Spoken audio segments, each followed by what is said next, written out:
Right, we're taking a moment as people are logging in, and there are very many who registered. So thank you very much for your interest and joining us at this year event, Visegrad Insight event in particular.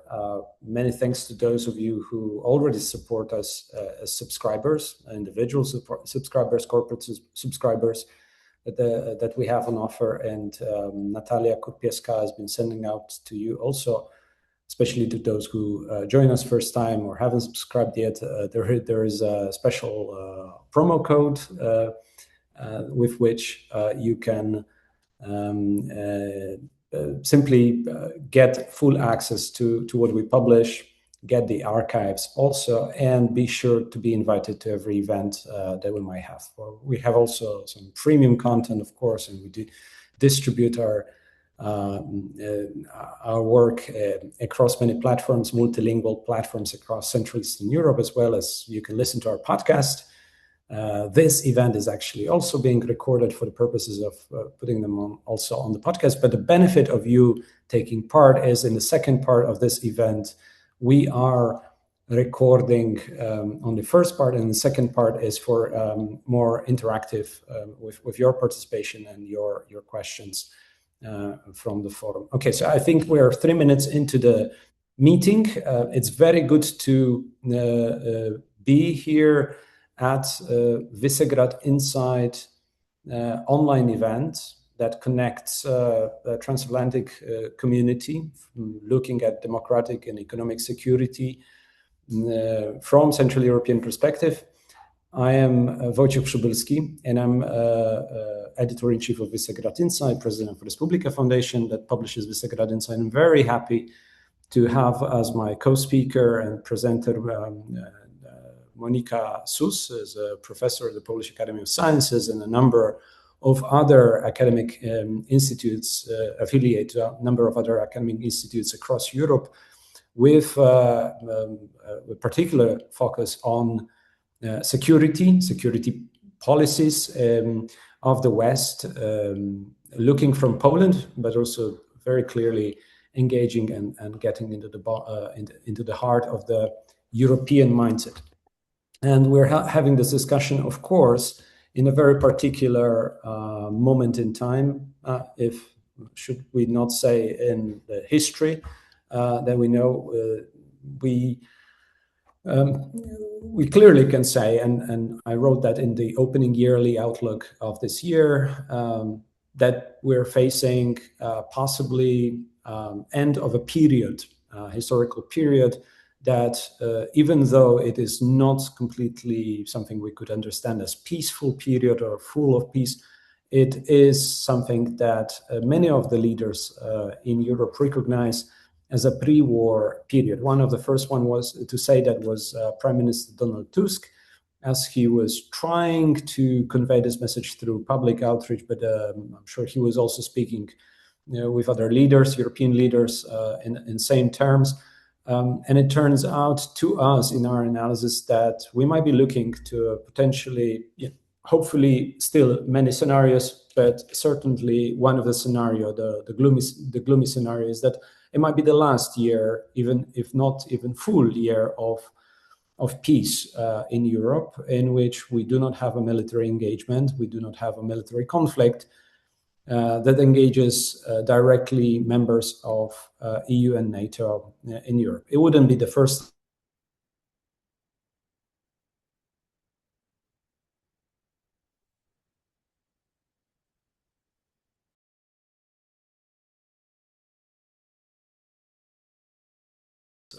period of the Yugoslav wars, and we remember the war in Georgia 2000. The past for 3 decades has been one of the most fruitful, and different countries across the region have been using it in different ways, has been positioning their strategies against this backdrop of a very fortunate constellation of global powers and the moments of decompression of power politics, to realize and to be bluntly reminded by Stephen Miller's comment that the world is governed by force, strength, and power, as he he commented after what we have seen are the implementations of the US new national security strategy. In our work, we emphasize and we continue to remind that from the Central Eastern European perspective, this is a very precarious moment. We are in a precarious, geostrategically precarious situation. There is no military might that can contain the challenges of geography that we are facing here, nor the population is enough, and definitely nobody wants to sacrifice the sacrifice of the past centuries to repeat in order to defend the land and to defend the political freedoms we enjoy. And it is very important to remind that, I mean, we've been living in a promise. I'm speaking very much from a Polish perspective, but I do believe it is not just Polish perspective. We've been living on a promise of a synergy of three, or a certain triad, where the security and military commitment is matched by democratic freedoms and obligations, which you can translate to rule of law, but not only. I think there is an open discussion of how to interpret that fully, and the prospects of economic prosperity. Now, Poland definitely is a country that tries to excel on all three. There is a global discontent, or I would say there are those thinkers and strategists around the globe who think it is impossible to continue as such in such a way to pursue all three at the same time. Again, I'll repeat, that's a very Polish situation in which this is the only game that we can allow ourselves, learning from the past mistakes, both our own mistakes and many of our today partners and previous enemies. I'll definitely want to ask Monika in a moment about the military and security strategies. I just started off by saying that in order to say that we are entering also 2026, looking ahead to what is so important in Europe is the political alignment. Political alignment that in the given moment gives fairly good coherence between the key capitals across the European Union and European NATO members in terms of a general direction.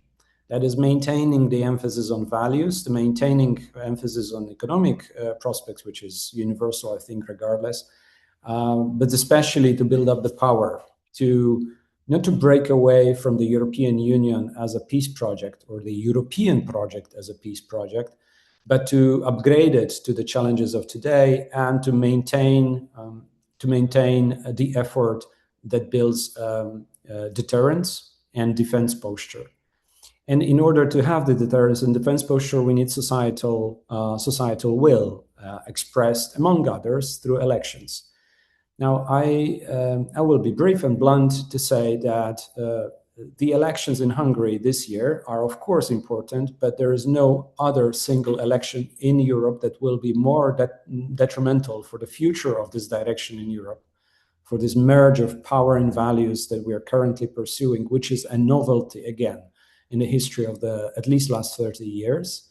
Then the elections, first in France, presidential elections in France, and the parliamentary elections, general elections in Poland, 2027.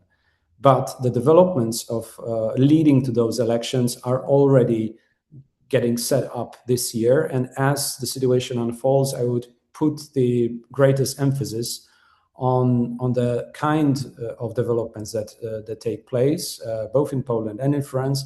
And they give the context of what sort of Europe will emerge and which direction will emerge for Europe from within the societal trends. And of course, with all the pressure points that come also on the societies, including information and narrative campaigns from abroad. There are more perspectives that would be there to add, but I want to go directly now to Monika Sus and ask Monika to give us a bit of a perspective also from Central Eastern European perspective on the quote we have from Stephen Miller from the White House: "The world is governed by power," to take just a bit of what he said. and this thing that also you can call it Machtpolitik, that is now being heard from the one of the great powers, the greatest power and most effective military power in the globe, that we perceived in Poland as ally. But in the context of what we have seen and how military action has been set up in Venezuela and what is being now discussed about Greenland, I want to ask you, Monika, about the level of uncertainty that is building up across Poland and eastern flank. And is it uncertainty that is about the United States, or is it uncertainty and the risk that we perceive from other actors like China, which is the very, I would say, the very foundation of action taken by the United States. Monika, over to you. Thank you so much, Wojciech, and thank you for inviting me, and welcome everyone. I will try to be brief because I understand that there can be many questions because, as you just said, and I think this is perhaps something we can put into the discussion. We are beyond uncertainty. I mean, of course, we are living in uncertain times, but I have the feeling that we keep repeating this phrase since at least 2022, and it's getting more and more uncertain. So I heard one general at NATO with whom I spoke on Monday, and he said that, well, beyond uncertainty basically means that we are living in an era on unthinkable. And he was referring to Greenland, and I am happy to go into more detail on that perhaps later. But just to answer your question, and perhaps again to put well, 3 issues on the table that we can then deepen further, because I think that, I mean, you spoke about power and about Machtpolitik, how we could say it in German. And this is all, this is all true. But I think for Central Eastern Europe, what mostly matters is that with this power principle that the United States is now basically promoting, we are losing something that was very dear to us, and that's the rule of law. And international order, right? And especially for countries in the middle of Europe, like Poland, but also for smaller countries. Well, Poland is a mid-sized country, but still we are far away, from having capabilities similar to France, Germany, or UK in terms of economic or military capabilities. For us, rule of law matters a lot, obviously. And, while we are criticizing Russia for invading Ukraine, we also should be thinking about criticizing the US for invading Venezuela, with all the differences, obviously, that are, between, let's say, these 2 situations. But still, it is a very troubling situation when our ally not only invades another country, well, for reasons that, again, we can discuss, but also talks about invading another NATO ally, basically. So that's something that NATO is definitely not prepared to deal with. And I would like to perhaps, again, point to 3 issues and start with the first one, again, briefly, that the security competition that we see coming from the United States is becoming increasingly global. I cannot remember any time in the recent history of Poland when Venezuela was so present in the Polish media. And I think this goes probably to all other, countries of you guys represented here in the call. I mean, of course, Venezuela is something that, we thought about because of the regime and we knew what's going on. But now we basically see how direct a connection can be between the United States invading Venezuela and our security situation here on the ground. Because anything what basically distracts us from the threat posed by Russia is dangerous for us too, right? So if the United States is focused somewhere else, if Europe is divided, and we will certainly also discuss this in a moment, then the situation for the eastern flank, for the countries here, is definitely much more troubled than 2025. So the attention is relocating somewhere else. We are now talking about Greenland. Again, happy to discuss this further. We are talking about Iran. As for today, there's no invasion, but we cannot really exclude that this invasion won't happen over the weekend. So we know how Trump deals with situations like this. So again, the attention is now away from Russia, and Russia uses this obviously to bombard Ukraine and to, to continue the war. So that's the first thing. Then the second thing, and here I will just briefly mention China, because as you Wojciech said, this is something we cannot overlook. So of course, everyone now talks about Trump and Venezuela and Iran and so on, whereas China is something more of a silent power, but definitely there is something that we should also very much continue basically to taking into account, namely how China can profit from this political polarization in the West between the US and the allies of the Western and Central Eastern Europe, and again, diverging priorities even from Taiwan, right? So China can step up even more than it used to do it before, and we have to be careful that Europe also really pays attention and not become, into a very strong strategic dependency on China. We are dependent on China on many issues in many policy areas, but we have to take it into a serious account, basically, how to diversify in a number of policy areas in order to control, at least somehow and partially, this dependency on China. And finally, the third thing, and here I come, well, it's not a solution, but perhaps let's talk about what Europe actually can do in this situation. And Wojciech mentioned this already. I'm talking about resilience, right? And resilience for me not only means that we have to be very clear on strategy that Europe has on issues that the United States does, but also on issues like, brokering the peace deal between Russia and Ukraine. Europe's voice has to be heard in these circles. We have to be very clear what we want and what we cannot have. And I think that we'll also perhaps discuss this more in the Q&A, what can happen between Russia and Ukraine in 2026, because it will have direct consequences for Poland and for the countries here in Central Eastern Europe. So this strategic clarity is something that is, for me, one part of resilience. The other part of resilience definitely is capacity building. And again, we could talk about this for hours, but Europe is really stepping up to the game if it comes to defense industry. I don't have to remind you about the decisions taken in December by the European Council. So we are basically trying to really, get things done in the area of defense industry. But for that, we need to have social support, and we need to have societies basically on the side of the governments on that. And in order to have it, we have to have very effective communication strategies coming from the government in order to convince people that we have to spend more money on defense, and we have to continue doing this, because we are not talking about, a sprint. We are talking about a marathon if we are talking about, building up military capacities and reducing dependencies basically on the United States. Just one tiny point here, because I also heard this in Brussels very loudly for the first time, I would say so loudly. We have to start talking about nuclear deterrence. Of course, for now, the nuclear deterrence for Europe is provided by the United States, well, for most of the European countries, with the exception of France and the UK. But we cannot really take for granted that this will basically be, for the foreseeable future, the only solution for the European countries. So I know I'm jumping ahead, probably a couple of years or even decades, but we have to start at least a discussion about this. And then finally, and I will stop here, we talked about China just a bit. So I will just, underline one point that, like the final layer for now, for me, of resilience is really selective engagement with China. So let's be smart on that. I know it's easier said than done, but there are people in the European Commission thinking very seriously about, how Europe should deal with China. And this, again, I'm opening another box just to mention this.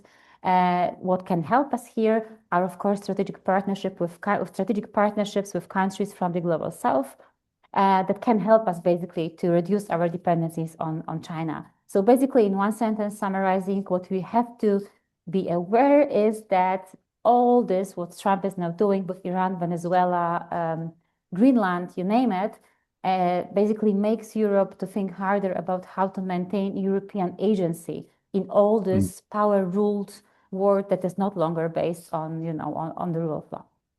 Yeah, thank you very much, Monika. We will go indeed into the question that is so Central Eastern European, which is the different outcomes from the let's call it a relation, but it's, of course, it is a war. It's a war zone, and it's a very tense diplomatic action between Ukraine and Russia, and the outcomes of these, but the potential outcomes of those are detrimental for the future shape, political shape, but also security system that Central Europe is embedded in, and its role in it. So I think this is fascinating.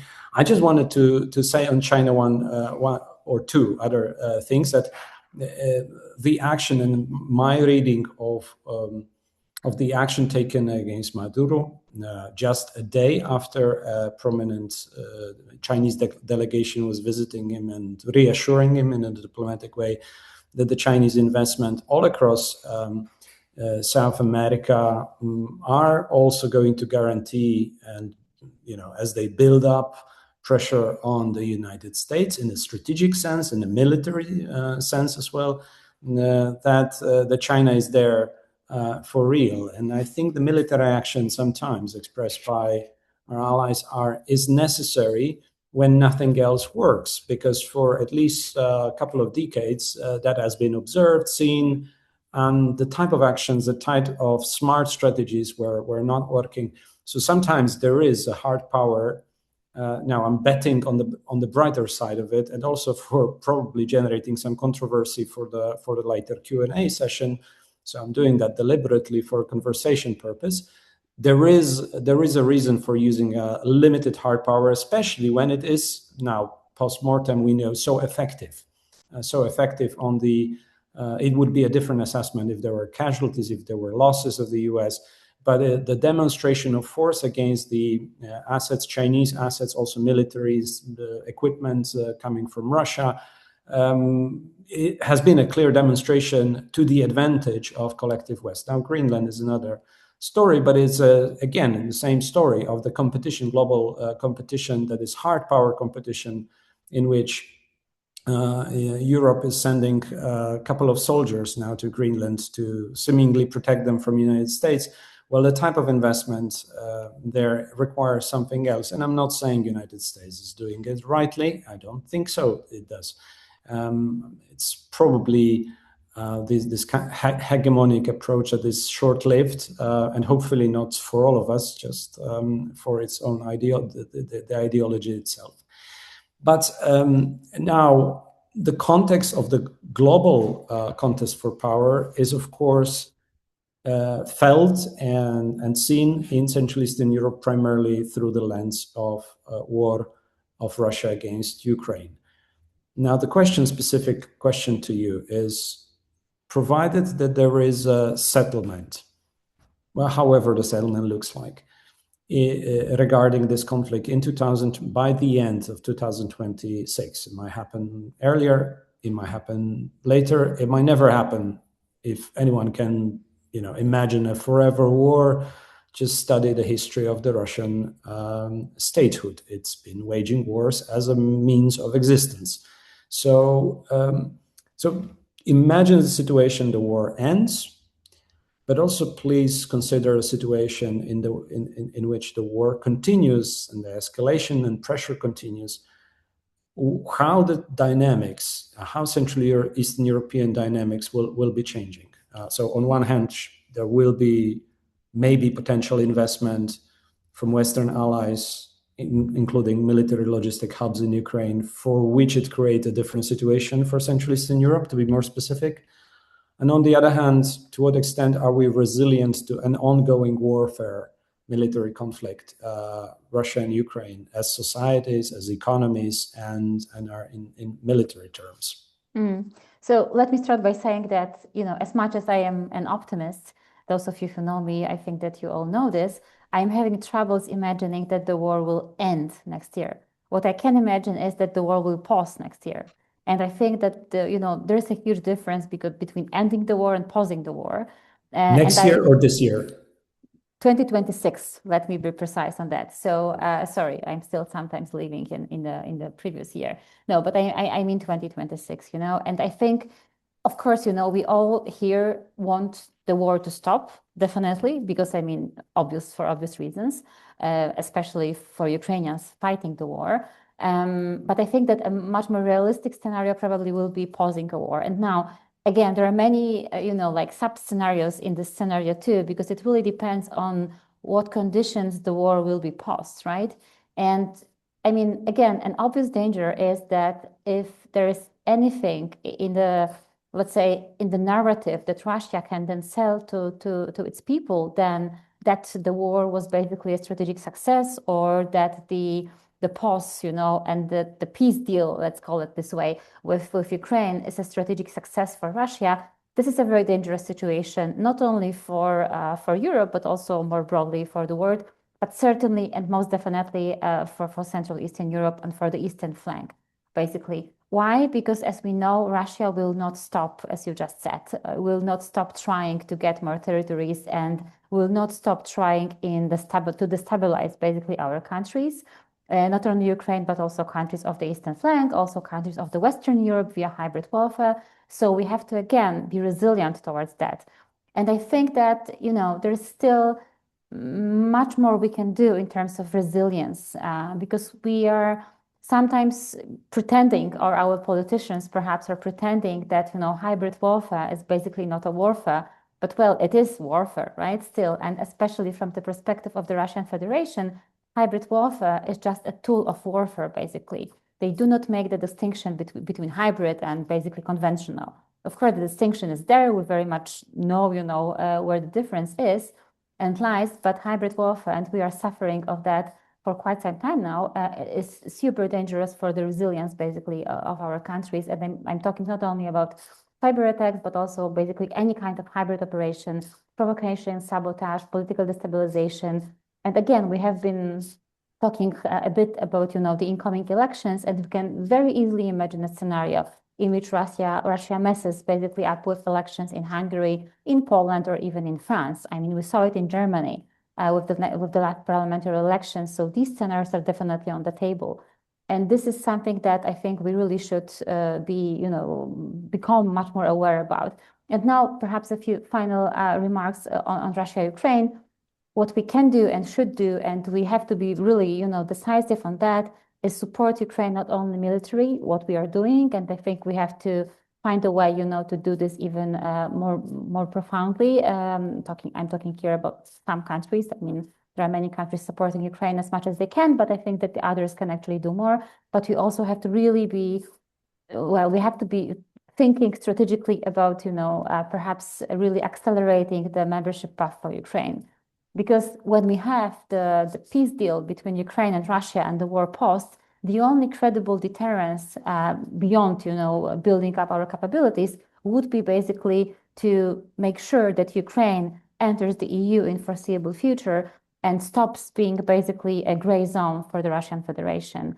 And I am stopping here because I know there will be questions. And this should also, make possible to some extent for countries like Armenia, Moldova. So we have to think about the neighborhood. And, I'm aware of that, we cannot basically accelerate membership for all these countries substantially, but we can make sure that these countries are still interested to join the European Union, and that the European Union is not only interested, but also able and willing to basically let the countries in. And this is one of our most effective, basically, ways to deter Russia from our territory and from the perspective of the eastern neighborhood. So I would highlight this basically.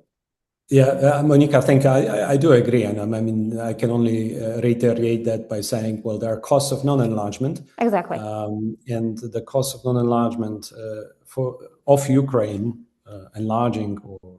The European Union enlarging by the membership of Ukraine it is hard to imagine how costly would it be. We see it in Serbia. On potential change of a country that undergoes and in the future would have underwent the war trauma. What it means or might mean for the future relations. We cannot afford that. That's crystal clear. But when speaking of affordability, there is also the question of economic security.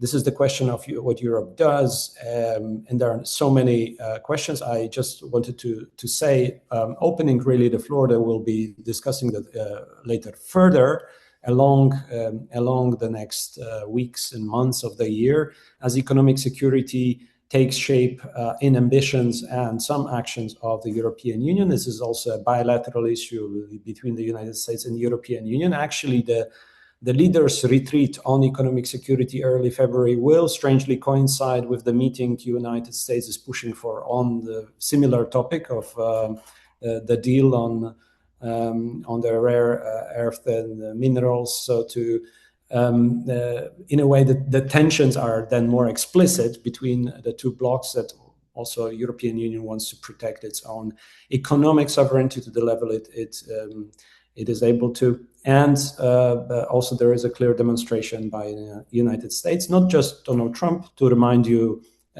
Inflation Reduction Act by Joe Biden, that the power of attraction of the economic actors of industry relies primarily within the United States, as the energy security is simply much better there. To put it in a nutshell and to put a pause to this open part of the debate,